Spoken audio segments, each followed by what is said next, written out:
6. Pinkerton. Among the more famous private detectives recruited by the federal government was Allan Pinkerton, who served as an intelligence organizer and coordinator from April 1861 until the fall of the following year. His activities in and around Washington were under the direction of the Secretary of War and Colonel Andrew Porter, Provost Marshal responsible for the capital's security while under martial law. Pinkerton's field operations were in the service of General George B. McClellan during his command of the Ohio forces and the Army of the Potomac. Pinkerton's involvement in intelligence activity in the Union cause actually occurred before the great emancipator arrived at the White House. Early in 1861, Samuel H. Felton, president of the Philadelphia, Wilmington, and Baltimore Railroad, secured Pinkerton's services to investigate threats of damage to the line, quote, by roughs and secessionists of Maryland, end quote. The detective dispatched undercover agents to infiltrate gangs and secret societies thought to be making the intimidations, and soon learned of a plot to assassinate President-elect Lincoln. In league with members of the Baltimore police force, the conspirators planned to kill the chief executive when he traveled by open carriage from the Northern Central Railroad station to the Washington Depot, a half-mile away. Informing the president-elect's entourage of this scheme, Pinkerton set about devising an alternative travel plan for the Lincoln Party. After finally meeting with the president-elect in Philadelphia, agreement was reached that a special train would secretly carry Lincoln through Baltimore the night before the official caravan was to arrive in that city. Footnote: by this time, Lincoln had also received word of the plot from William Seward's son, who had been given the information by General Winfield Scott. See James D. Horan, The Pinkertons, The Detective Dynasty That Made History. New York, Crown Publishers, 1967, page 56. End footnote. Thus eluding the assassins, the chief executive made his way safely to Washington. For his part in these activities, Pinkerton not only had an effective spy force, but fixed the telegraph to render communication of the ploy impossible, detained 2 journalists by force of arms from immediately reporting the plan, and assumed responsibility for the security of the tracks which the special train traveled. Next, in late April, Pinkerton was prevailed upon to provide a secure courier service to Washington. Quote, several gentlemen of prominence in Chicago, intimate friends of President Lincoln, and men of influence and intelligence in the state, desired to communicate with the president upon questions connected with the existing condition of affairs, and applied to me for the purpose of having letters and dispatches conveyed directly to Washington by the hands of a trusty messenger. End quote. For this mission, Pinkerton selected Timothy Webster, who is destined to become one of the Union's most successful but martyred spies. When he arrived at the White House with the communiques, Lincoln thanked him for safely conveying the messages and for his role in apprehending a Confederate spy along the way. Return dispatches were prepared by the president, one of which summoned Pinkerton to the Capitol. A few days later, Pinkerton was in Washington. Quote, arriving at the Capitol, I found a condition of affairs at once peculiar and embarrassing, and the city contained a strange admixture of humanity, both patriotic and dangerous. Here were gathered the rulers of the nation and those who were seeking its destruction. The streets were filled with soldiers, armed and eager for the fray. Officers and orderlies were seen galloping from place to place. The tramp of armed men was heard on every side, and strains of martial music filled the air. Here, too, lurked the secret enemy, who was conveying beyond the lines the coveted information of every movement made or contemplated. Men who formerly occupied places of dignity, power, and trust were now regarded as objects of suspicion, whose loyalty was impeached, and whose actions it was necessary to watch.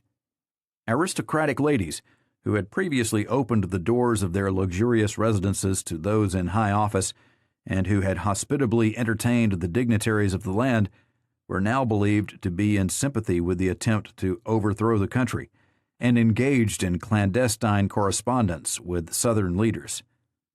the criminal classes poured in from all quarters, and almost every avenue of society was penetrated by these lawless and unscrupulous hordes. An adequate idea can be formed of the transformation which had been effected within a few short weeks in this city of national government." End quote. Observant of the conditions which might prompt the enlistment of his intelligence services, Pinkerton shortly met with Lincoln and some of the members of the cabinet, who informed him, quote, that the object in sending for me was that the authorities had for some time entertained the idea of organizing a secret service department of the government, with the view of ascertaining the social, political, and patriotic status of the numerous suspected persons in and around the city. End quote. No plans on this matter had been drawn up. Pinkerton was asked for his ideas, which he gave, and then departed with the understanding that further communications on the subject would be forthcoming. Not only did such discussions fail to materialize, but it was quite apparent to Pinkerton, quote, that in the confusion and excitement which were necessarily incident to the novel and perplexing conditions of affairs then existing, that anything approaching to a systemized organization or operation would be for a time impossible. End quote. The nation needed armed forces, too many competing demands for men, money, and the attention of federal officials for this task mitigated against plans for a secret service. A few days after his meeting with Lincoln, Pinkerton unsuccessfully attempted to obtain additional details regarding the intelligence plan, left his address with the president's secretary, and returned to Philadelphia. In the meantime, Major General George B. McClellan, an old friend of Pinkerton's who had just been named commander of the Ohio Volunteers, wrote asking for a secret meeting in Cincinnati. Pinkerton hastened to the rendezvous, informed McClellan of what had transpired in Washington and of the conditions he found there. The general was also interested in establishing a secret service and wanted his friend to organize and direct it. An agreement was struck. Quote, "Our business was settled. It arranged that I should assume full management and control of this new branch of the service, and that I should at once enter upon the discharge of the multifarious duties attending so responsible a position. The general then informed me he would write to General Winfield Scott for permission to organize this department under his own personal supervision, and he also agreed to submit the project to Governor William Dennison of Ohio with a request to that gentleman to solicit the cooperation of the governors of Illinois, Indiana, Michigan, and Wisconsin in sustaining the organization." End quote. Pinkerton set up offices in Cincinnati and brought a group of his detectives to the city for the intelligence mission. It would appear that he utilized only his own trained agents for this enterprise. Quote, "The general informed me that he would like observations made within the rebel lines, and I resolved to at once send some scouts into the disaffected region lying south of us for the purpose of obtaining information concerning the numbers, equipments, movements, and intentions of the enemy, as well as to ascertain the general feeling of the Southern people in regard to the war. I fully realized the delicacy of this business and the necessity of conducting it with the greatest care, caution, and secrecy. None but good, true, reliable men could be detailed for such service, and knowing this, I made my selections accordingly." End quote. Agents were dispatched singly and in pairs over carefully selected and differing routes. Among the first to depart was Timothy Webster, who traveled to Louisville and Memphis with stops at Bowling Green and Clarksville. Webster was also the first of Pinkerton's operatives to come into contact with the Confederacy's counterintelligence corps, or safety committees. Two other famous Pinkerton agents were Price Lewis and John Scully. Quote, "In organizing and controlling this secret service, I endeavored to conceal my own individual identity so far as my friends and the public were concerned. The new field of usefulness into which I had ventured was designed to be a secret one in every respect, and for obvious reasons, I was induced to lay aside the name of Allan Pinkerton, a name so well known that it had grown to be a sort of synonym for detective. I accordingly adopted the less suggestive one, E.J. Allan, a nom de guerre which I retained during the entire period of my connection with the war. This precautionary measure was first proposed by the general himself, and in assenting to it, I carried out his views as well as my own. This ruse to conceal my identity was a successful one. My true name was known only to General McClellan and those of my force who were in my employ before the breaking out of the rebellion, and by them it was sacredly kept." End quote. When McClellan was given command of the Army of the Potomac in November 1861, Pinkerton moved on to Washington with him.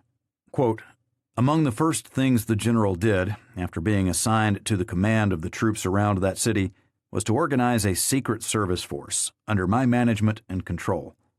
I was to have such strength of forces as I might require. My headquarters were for the time located in Washington. It was arranged that whenever the army moved, I was to go forward with the general, so that I might always be in close communication with him. My corps was to be continually occupied in procuring from all possible sources information regarding the strength, positions, and movements of the enemy. All spies, contrabands, deserters, refugees, and prisoners of war coming into our lines from the front were to be carefully examined by me and their statements taken in writing." End quote. It was also at this time that Pinkerton took on added responsibilities for security within the capital city. This aspect of intelligence operations was described by Pinkerton in a letter to General McClellan shortly after the Washington command was secured. Quote, "In operating with my detective force, I shall endeavor to test all suspected persons in various ways. I shall seek access to their houses, clubs, and places of resort, managing that among the members of my force shall be ostensible representatives of every grade of society, from the highest to the most menial. Some shall have the entree to the gilded salon of the suspected aristocratic traders, and be their honored guests, while others will act in the capacity of valets or domestics of various kinds, and try the efficacy of such relations with the household to gain evidence. Other suspected ones will be tracked by the shadow detective, who will follow their every footstep and note their every action. I also propose to employ a division of my force for the discovery of any secret traitorous organization which may be in existence, and if any such society is discovered, I will have my operatives become members of the same, with a view to ascertaining the means employed in transmitting messages through the lines, and also for the purpose of learning, if possible, the plans of the rebels. All strangers arriving in the city, whose associations or acts may lay them open to suspicion, will be subjected to a strict surveillance." End quote. In addition to these security and surveillance activities, Pinkerton's operatives cooperated with the Loyal League, a group of Southern blacks who, quote, "had banded themselves together to further the cause of freedom, to succor the escaping slave, and to furnish information to loyal commanders of the movements of the rebels as far as they could be ascertained." End quote. Another intelligence source cultivated by Pinkerton was the double agent, as the master detective himself concluded, quote, "In war, as in a game of chess, if you know the moves of your adversary in advance, it is then an easy matter to shape your own plans and make your moves accordingly, and of course always to your own decided advantage. So in this case I concluded that if the information intended for the rebels could first be had by us, after all, they were welcome to all the benefit they might derive from them." End quote. For all of his efforts, doubts persist as to the capabilities and accomplishments of Pinkerton. To the extent his intelligence activities were successful, did they derive from careful planning and evaluation, or luck? Shortly after the fall of Fort Sumter, Pinkerton offered the services of 16 to 18 of his agents to serve the Union. By the time final arrangements were being made for a spy force to assist McClellan's Ohio volunteers, 10 agents had been put into the field. At the height of his career in the capital, it is uncertain as to the number of personnel Pinkerton had in his employ. Footnote: Pinkerton was sufficiently secretive about the number and names of those in his employ that he apparently was in constant dispute with the Assistant Secretary of War, who had to approve his bills for service. See Horan and Swiggett, page 120. End footnote. For the most part, he hired and utilized his own detectives. Quote, he held the not implausible notion that a good private detective can automatically become an expert secret agent in time of war, and nowhere, either in the performance of his duties or in subsequent records dictated by him, is there to be discovered any conception of the essentially military character of the work he sought to direct. End quote. Quote, the reasons for Pinkerton's deficiency in correctly evaluating the military information he received were his blind hero worship of McClellan, the investigative methods he had introduced in the field that had made his agency so remarkable in civilian life, and his intense abolitionist fervor. In Chicago, when he was on a case, Pinkerton's method was to assemble an infinite number of small details, which, when put together, gave a clue to the mystery. Pinkerton's operatives traditionally sent in reports every day, no matter how difficult it was to do so. In Chicago, these reports were filed in a systematic fashion. This very system, which Pinkerton introduced on the battlefields, defeated him. It failed because the man making the final report was an amateur at war. Then there was Pinkerton's anti-slavery attitude. For years he had been helping slaves who came to him with the most touching stories. In the field, Pinkerton, in his sympathy, was uncritical of the excited, uneducated slaves who stood before him in his tent, twisting a ragged hat, shuffling their feet, in the excitement of knowing that, at last, they were incapable of giving realistic information about what was happening on a grand scale behind Confederate lines. It is evident that Pinkerton believed everything they told him. End quote. Ultimately, Pinkerton's inabilities as an interpreter of intelligence information for military purposes contributed to his downfall as head of the Washington Spy Corps. Early in 1862, Lincoln set February 22nd for the launching of a general Union offensive. McClellan, who had already exhibited a tendency to hesitate in engaging the enemy, did not start operations in the offensive until March, when he began moving on Richmond in the Peninsula Campaign. Advancing over the territory between the James and York rivers, he was given an estimate of enemy troop strength of 200,000 men. In fact, the Confederate forces numbered 86,000 to McClellan's 100,000.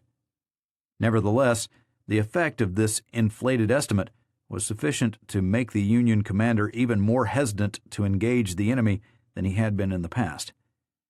After a series of skirmishes, troops under General Robert E. Lee and General Thomas J. Stonewall Jackson launched a counterattack on the McClellan forces in the 7 days' battles, resulting in a retreat of the larger Union army to the James River and a check on the advance toward Richmond. 2 months later, in September, McClellan surprised Lee at Antietam, but, failing to use his reserves, fought the rebels to a bloody draw. Angered at Lee's escape by McClellan's procrastination, and alarmed by a daring cavalry raid by General James E. B. Jeb Stuart around the Union forces and into Pennsylvania, Lincoln finally replaced McClellan as commander of the Army of the Potomac on November 7, 1862. Thereupon, Pinkerton resigned his position as head of the Secret Service. Quote, the detective, as it was to turn out, did not really do much more than effect a change of front, for he was active on behalf of the government as long as the states were in conflict. There were innumerable damage claims being pressed in Washington. The deeper into the South the Union armies penetrated, the more they multiplied, and these the Pinkerton agents investigated, with a high average of success in controlling the schemes of impostors and swindlers. For the particular purpose of looking after cotton claims, in the spring of '64, Allan Pinkerton was transferred to the Department of the Mississippi, General Canby commanding, and now his other son, Robert, was deemed mature enough to join his brother in the Secret Service. Meanwhile, the military espionage department, which Allan had initiated, continued to expand, operating under the fairly successful direction of various officers. In the East, the most noteworthy being Colonel, afterward Brigadier General Lafayette C. Baker, an inventive man, one of the few American spy masters in any war who seems to compare with the brilliant, if thoroughly unscrupulous practitioners of Europe. In the West, Grenville M. Dodge, who also attained a general's rank, capably controlled 100 spies, but he was to become far more celebrated subsequently as the indomitable builder of the Union Pacific Railroad. This is Our Hidden History